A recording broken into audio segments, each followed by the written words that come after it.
আগামী 24 ঘন্টার মধ্যে যদি আমাদের দাবি না মেনে নেওয়া হয়, লাউড অ্যান্ড ক্লিয়ার আমরা মাঠে সবসময় নামতে প্রস্তুত আছি। উদ্দেশ্য করা বাহ্যিক কোনো উদ্দেশ্যে এই আন্দোলন হচ্ছে না। সারা বাংলাদেশে কারিগরি শিক্ষার্থীদের ঐক্যবদ্ধ করতে হবে এবং যৌক্তিক দাবি আদায়ের লক্ষ্যে সকলকে অক্লান্ত পরিশ্রমের ফলে সম্মিলিত প্রচেষ্টায় রাজপথ থেকে তৈরি হয়েছে কারিগরি ছাত্র আন্দোলন বাংলাদেশ।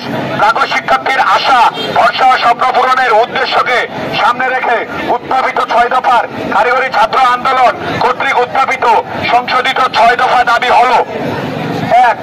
জুনিয়র ইন্সট্রাক্টর পদে ক্রাফট ইন্সট্রাক্টরদের অবৈধ পদোন্নতির রায় হাইকোর্ট বাতিল করতে হবে। পাশাপাশি ক্রাফট ইন্সট্রাক্টর পদবি পরিবর্তন ও মামলার সাথে সংশ্লিষ্টদের স্থায়ীভাবে চাকরিচ্যুত করতে হবে।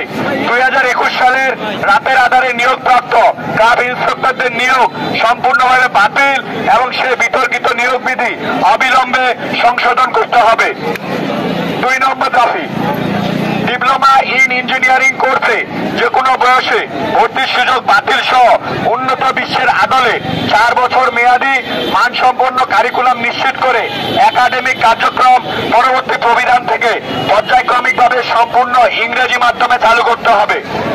3 নম্বর দাবি: উপসহকারী প্রকৌশলী ও সমমান 10ম গ্রেডের পদ 4 বছর মেয়াদী ডিপ্লোমা ইন ইঞ্জিনিয়ারিং ও মনোটেকনোলজি সার্ভেইং হতে পাশকৃত শিক্ষার্থীদের জন্য সংরক্ষিত থাকা সত্ত্বেও যেসব সরকারি রাষ্ট্রীয় স্বায়ত্তশাসিত স্বশাসিত প্রতিষ্ঠানে ডিপ্লোমা প্রকৌশলীদের নিম্নস্থ পদে নিয়োগ দেওয়া হচ্ছে তাদের বিরুদ্ধে আইনি ব্যবস্থা গ্রহণ করতে হবে। আমাদের দাবিগুলোর মধ্যে আরো 4 নম্বর দাবি হলো কারিগরি সেক্টর পরিচালনায় পরিচালক, সহকারী পরিচালক, বোর্ড চেয়ারম্যান, উপসচিব, পরীক্ষা নিয়ন্ত্রক ও অধ্যক্ষ সহ সংশ্লিষ্ট সকল পদে কারিগরি শিক্ষা বহির্ভূত জনবল নিয়োগ নিশ্চিত করতে হবে এবং তা আইনানুগতভাবে নিশ্চিত করতে হবে।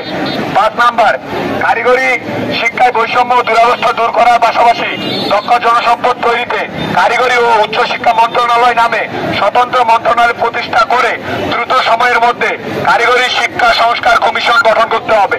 6 নম্বর যে দাবিটা: পলিটেকনিক ও মনিটেকনিক ইনস্টিটিউট হতে পাঠকৃত শিক্ষার্থীদের উচ্চ শিক্ষা সুযোগের লক্ষ্যে একটি উন্নত মানের টেকনিক্যাল বিশ্ববিদ্যালয়ের প্রতিষ্ঠা করতে হবে। পাশাপাশি নির্মাণাধীন 4টি